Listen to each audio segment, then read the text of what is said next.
Assalamu alaikum students. In this topic we shall discuss step number 5, so step wise planning. In step number 5 we have to estimate effort for each activity. So in step number 5 we have 5.1 carried out bottom up estimates. We have two type of estimates in project planning, top down estimates, top down approach, and we can say the second one is bottom up approach. First of all you have to understand the difference between the two approach. In the top down approach you will estimate the duration of deliverables and or major deliverables.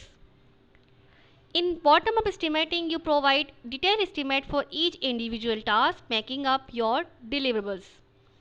हमारे पास जो हम यहाँ पे carry कर रहे हैं वो bottom up estimates है. डेट्स मीन हम इंडिविजुअल टास्क को देख रहे हैं और उसके एस्टिमेट्स को मेजर कर रहे हैं. ठीक है, तो यहाँ पे इसी बात को पॉइंट आउट किया गया है कि distinguish carefully between effort and इलेस टाइम.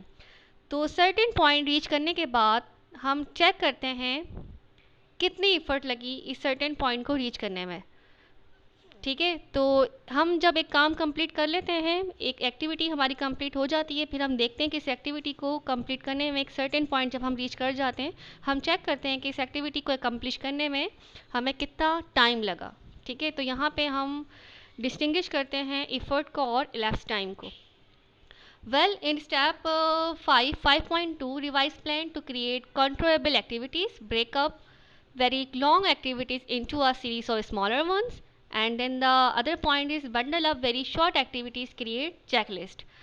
तो यहाँ पे यही बात की गई है कि प्लान को आपने अगेन रिवाइज करें क्योंकि आपने एनालाइज कर लिया है कितना एफर्ट और टाइम लगेगा. तो अब आप क्या करेंगे, आप सोचेंगे अगर मैं एफर्ट ज़्यादा कर दूँ तो टाइम कम लगेगा, या मेरा जो टाइम है वो किस तरह से कम हो सकता है, मैं कौन से रिसोर्स बढ़ाऊँ.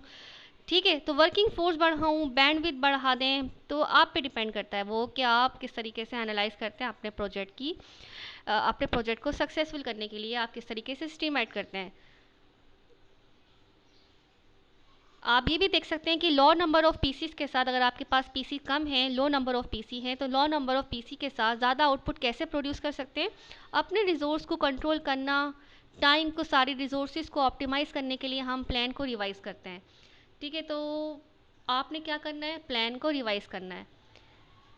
तो इस स्टेप नंबर 5 में यही बताया गया है कि आप अपने प्लान को रिवाइज़ करें, अपने रिसोर्सेज को कंट्रोल करना है, आप देखें कि किस चीज़ की नीड है, किस चीज़ से मुझे ओवरकम करना है, और क्या चीज़ इंक्रीज़ करने पे क्या आउटकम आएगा, क्या चीज़ डिक्रीज़ करने पे क्या आउटकम आएगा. क्योंकि अब तक आपने स्टेप नंबर 5 तक आके आपने सब चीज़ें रिवाइज़ कर लिया, आपने क्या कर लिया, प्लान कर लिया, सब कुछ आप ही क्लियर कर रहे हैं माइंड में. ठीक है, तो अब आप आसानी से क्या कर सकते हैं, एस्टीमेट कर सकते हैं. तो सॉफ्टवेयर में हम एस्टीमेट करते हैं, सॉफ्टवेयर एस्टीमेशन होता है. बिल्कुल सॉफ्टवेयर में हम सॉफ्टवेयर में कॉस्ट एस्टीमेट करते हैं, इफ़र्ट एस्टीमेट करते हैं, हम टाइम एस्टीमेट करते हैं, हम साइज़ एस्टीमेट करते हैं सॉफ्टवेयर का. ठीक है, तो काफ़ी सारे फैक्टर होते हैं एस्टीमेशन के. इफ़र्ट एस्टीमेशन के साथ साथ मैंने आपको बताया कि टाइम एस्टीमेट करते हैं आप, साइज़ एस्टीमेट करते हैं, सॉफ्टवेयर का साइज़ कितना है, कितने लाइन्स का कोड है.